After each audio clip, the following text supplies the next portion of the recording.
Hooks வைக்க போகிறோம். கொக்கி வைக்கிறதுக்காக ஃபஸ்ட்டு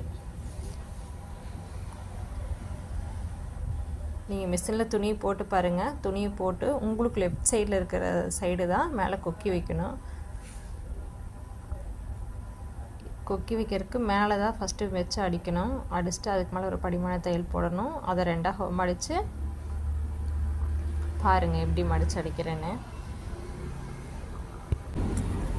மேலே ஒரு தையல் போட்டு மடித்து அடிச்சுக்கலாம். இது ஸ்ட்ரெயிட்டாக அடிச்சுக்கலாம்.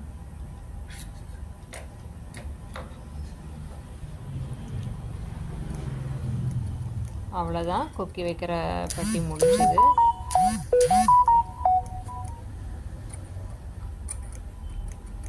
எக்ஸ்ட்ரா கிளாத்தை வெட்டிக்கணும். அதுக்கு அடுத்தது வீப்பட்டி வைக்கிறது. வீப்பட்டி வந்து நம்ம எப்போவுமே உள் சைடு உள்ளே தான் வைக்கணும். கடை திருப்பி உள்ளேருந்து வைக்க ஆரம்பிக்கணும். வீப்பட்டியை நம்ம மேலே தான் அடிப்போம், அதனால்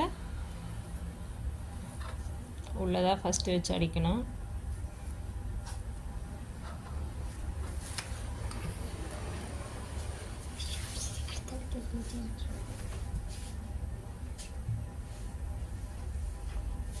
அடிச்சுட்டு அந்த பீஸை விரித்து வச்சு ஒரு படிமான தையல் போட்டுக்கலாம். அப்படியே திருப்பி ரெண்டாக மடித்து மேலே ஒரு தையல் போட்டுக்கலாம். இது வந்து சென்டரில் தையல் போடணும். போட்டுட்டு இந்த சைடு அந்த சைடு பட்டி கரெக்டாக இருக்கா அப்படின்னு சொல்லி பார்த்துக்கலாம். இப்போவே பார்த்துக்கிட்டோம்னா ஓகே. நெக்ஸ்ட் எல்லாம் கொக்கி வைக்கும்போது பார்த்தோம் அப்படின்னோம்னா கொக்கி வீப்பட்டியில் போடுறதுக்கு கரெக்டாக வராது. அதனால் நம்ம செக் பண்ணிக்கலாம். நெக்ஸ்ட்டு அடுத்து ஸ்லீவு ஜாயின் பண்ண போகிறோம்.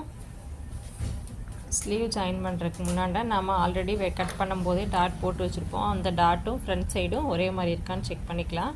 அதுவும் செக் பண்ணிவிட்டு நெக்ஸ்ட்டு ஸ்லீவை ஜாயின் பண்ணலாம். நான் சென்டர்லேருந்து தான் ஜாயின் பண்ணுவேன். அதே மாதிரி சென்டர்லேருந்து இந்த ஆப்போசிட் சைடும் ஜாயின் பண்ணலாம்.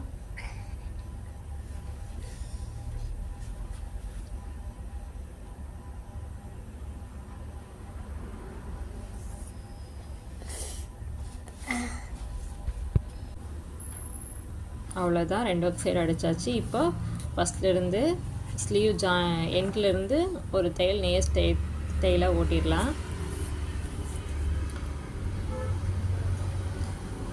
இது வந்து கரெக்டாக பார்த்து அடிக்கணும்.